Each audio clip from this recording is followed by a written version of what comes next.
Yeah. Okay, so we're here with Steve Hamford. I'm the branch secretary for the Newcastle and Gateshead branch of the Communist Party of Britain. Yeah. And why are you here today at the Gala? Why is it so important to you as a communist? It's to show solidarity with the labour movement, with the working class. You know, the Gala is one of the most important events in the calendar for us. So it's a chance for us to get in the public eye and to dispel some of the myths that anti-communism has put around about the party. In what way does your group differ from the others in stances, the key issues?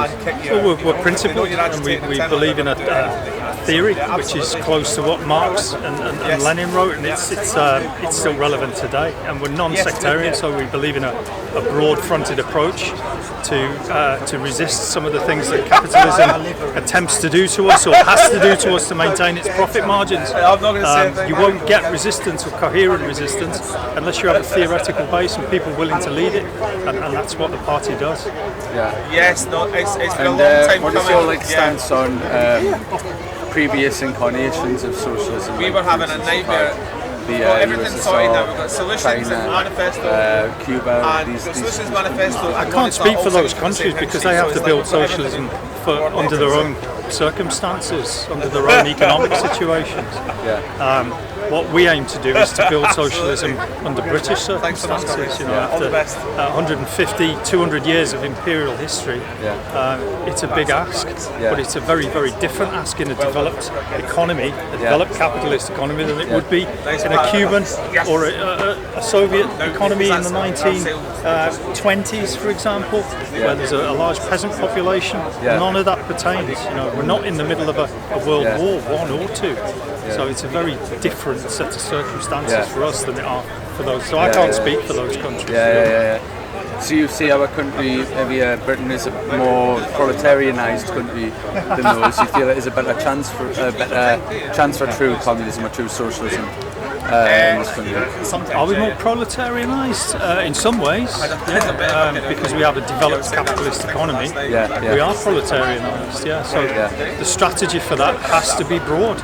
You know, you can't embark on glory hunting or sectarianism. You need to work through the entire labour movement, and that means saying sensible and achievable and workable things to people.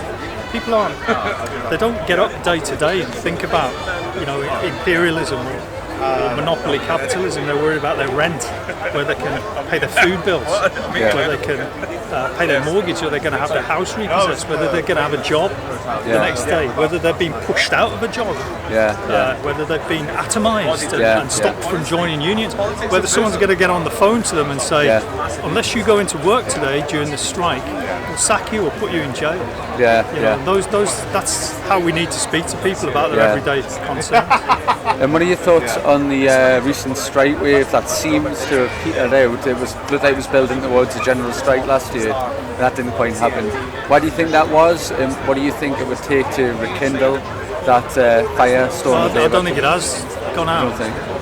All battles, all conflicts ebb and flow. You know, we'll see, won't we, when the new legislation comes in, when they haven't got the answers for the economy that they used to have, when things sharpen, and when the interest rates bite, and the home repossessions start, and when people can't feed their kids, and then you're not going to see falling back of protests. You're going to see a resurgence of protests because there has to be resistance. So I think that we shouldn't take a lull really as being the end of any phase in the struggle. It's just the start of something else. Right. When do you think was the best chance for a revolution in Britain, or it could be another country you have ties to in your lifetime? Do you feel like prior to this? Well, in my lifetime there weren't revolutions. The closest one was probably China or maybe Cuba, and that was slightly before I was born. So I'm not sure I can answer that question really. When the time is right for revolution, when the working class is united behind those issues that it has to unite behind because it faces an existential threat, then there will be revolution. And that could happen in a number of ways. It could happen very peacefully or not. And I don't have a crystal ball, so I can't really answer that one for you. Yeah. All right. Well, thank you very much for your time. You're very welcome.